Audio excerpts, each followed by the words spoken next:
Okay guys, pengumuman sikit saja. Okay, Canon hari ni baru saja launch 2 model kamera baru, iaitu yang ini. Okay, this is Canon V1 and then there's another one iaitu Canon R50V.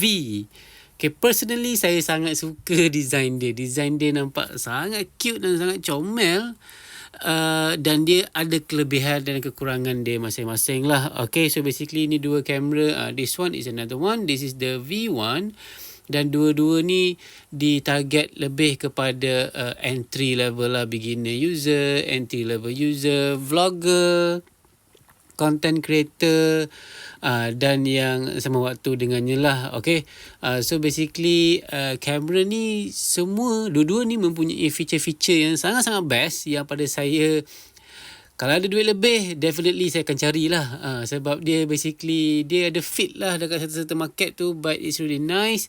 Dan personally guys, again, saya suka design kamera ni. Dia nampak sangat nice, sangat comel dan sangat cute. Okay, okay, so today guys, this is your part 1. Untuk part 2, part 3, part 2 nanti saya akan cerita mengenai V1 ni. And then yang part 2, saya akan cerita mengenai R50V. Okay, this is the Canon R50V. Okay, dia lain sikit.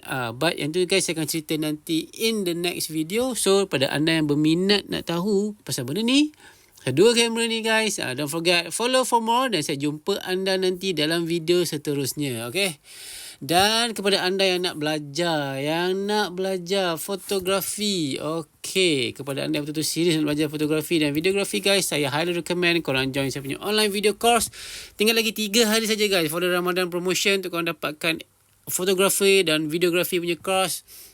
It's gonna end soon and I'm sure, I can assure you guys, ada peserta pernah cakap kat saya, diorang join kelas lain harga 500-600 jauh lagi mahal, tapi konten dia jauh lagi sikit, semua ambil barang Google. But yang saya punya ni jauh lebih berbaloi dengan WhatsApp group lagi. It's gonna be so much more reasonable dan berbaloi lah. Okay, jadi pada anda yang berminat nak belajar guys, this is your chance. 3 hari lagi guys, kau boleh join all full courses yang kita ada sekarang ni under one price. And of course, you guys boleh juga gunakan Grab Pay Later. Kau nak gunakan credit card, debit card, semua boleh lah. There's option untuk bayaran ansuran semua tu. But all in all guys, nak belajar, yes, this is the option. Okay, and also untuk cerita mengenai dua kamera ni guys, next video saya cerita mengenai Canon PowerShot V1 ni. Untuk video seterusnya saya ceritakan mengenai R50V pula. Okay, thank you guys for watching. Saya jumpa dalam video seterusnya. Exciting camera, exciting news.